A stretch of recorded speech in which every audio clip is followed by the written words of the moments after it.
Salut à Tom Gravel, à toi qui aime poursuivre lorsque la route s'arrête. Et voilà une tête que vous avez déjà vue dans la vidéo précédente. Je te laisse te présenter et surtout aujourd'hui, on présente la gamme Bergamon.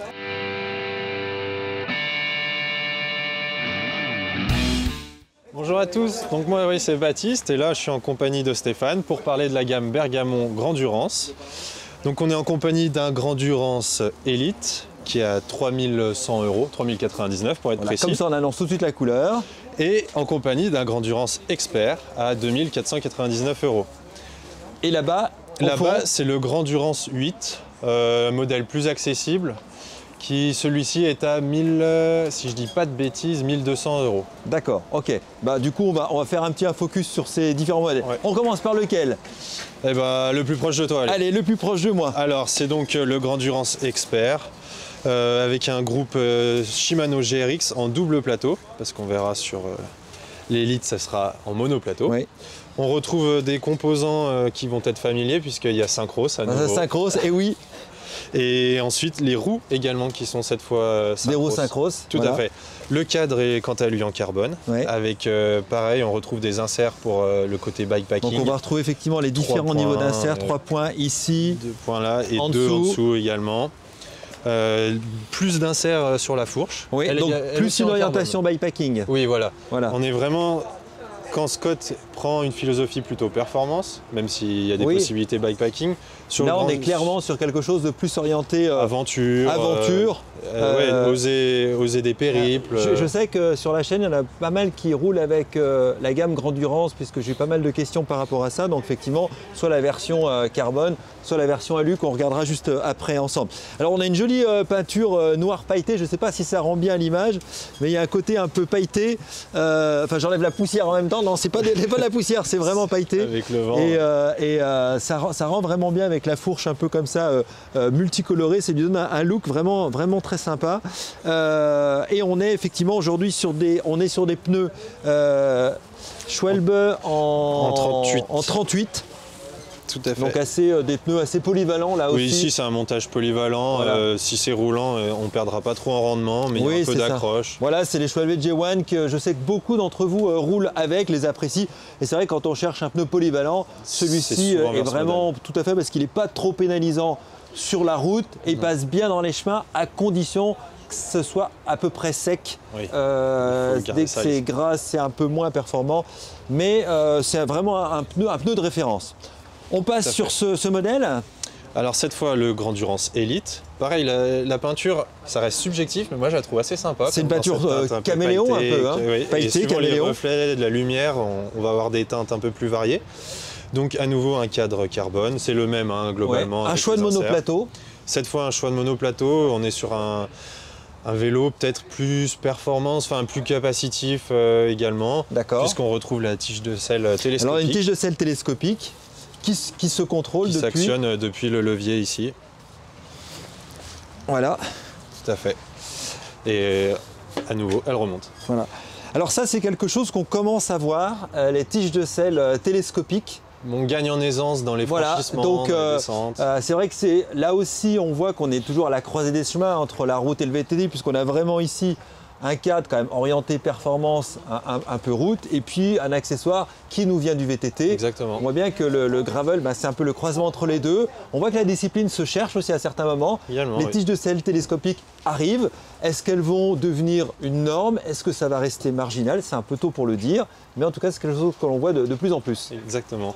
Et donc pour un poids total de 10 kg sur ce modèle comme ça. Donc on retrouve, d'accord, donc on a là aussi la même gamme de roues que sur le précédent, exactement. Et on retrouve ces pneus.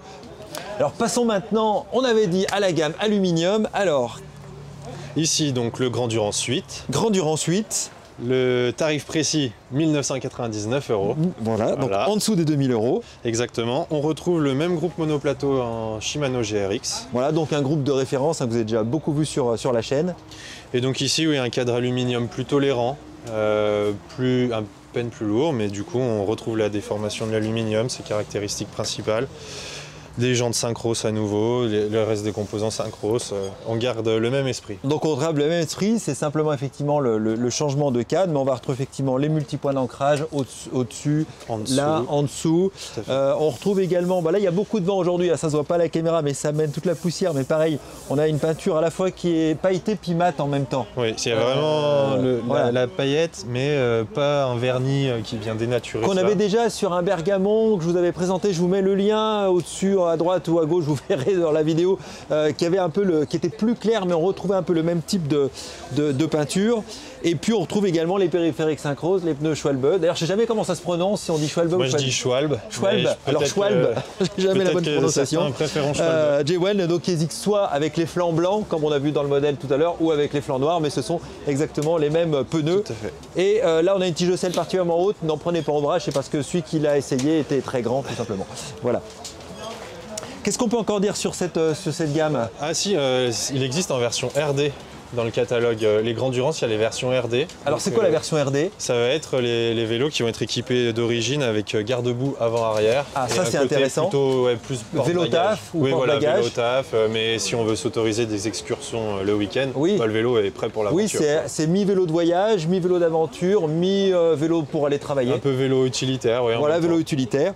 Et on voit en tout cas ce qui est très intéressant, que ce soit sur le très haut de gamme en aluminium qu'on a parlé tout à l'heure ou le modèle 8, on a un système également de potence intégrée, donc pour le prix en dessous de 2000 €, là aussi il faut quand même le signaler parce que tout le genre d'accessoires qu'on voit sur des vélos qui vont plutôt de 3-4 000 € au-dessus et rarement sur un cadre aluminium. Ça colle bien à la logique de la marque Bergamon. C'est une marque allemande qui veut vraiment de la qualité, donc même si le prix est en dessous de certains standards, on va avoir un vélo fonctionnel mais aussi esthétique et efficace sur. Oui, parce que je ne sais pas ce que vous en pensez, mais je trouve que en aluminium, moi je trouve ce vélo très réussi. Je trouve qu'il a une très belle esthétique.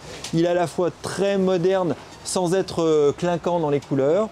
Il a une géométrie, je trouve, assez fluide. On n'est pas dans quelque chose de surdimensionné comme on peut voir avec certains aluminiums. On a surtout des soudures alu qui sont extrêmement propres. Donc je trouve que ça le distingue beaucoup de la concurrence. Ouais. Et on a quand même un ensemble réussi pour un budget inférieur à 2000 €. Un produit qui est, comme je trouve, plus qu'intéressant quand on regarde la qualité des périphériques, du groupe, d'un système intégré. Et on retrouve également donc cette selle avec les systèmes dessous qu'on avait présenté dans la vidéo Scotch. Je vous invite à revoir cette vidéo si vous ne l'avez pas vue, qui permet d'insérer sacoche, garde-boue, lumière. Voilà, et comme à l'avant, on peut également insérer un système de lumière, on peut insérer support de compteur. De support de compteur, exactement comme dans la vidéo, puisque c'est c'est la maison Synchros. C'est la maison Synchros, voilà. Pensez à vous abonner, pensez à lâcher un petit pouce bleu. Pensez à mettre des commentaires. Celles et ceux qui roulent avec ce vélo, dites-nous ce que vous en pensez dans la vidéo. On continue la discussion dans les commentaires comme d'habitude. Et pensez à me suivre sur les réseaux Strava, Instagram, Facebook. Et on se dit à très bientôt. Ciao, à bientôt. Ciao, à bientôt.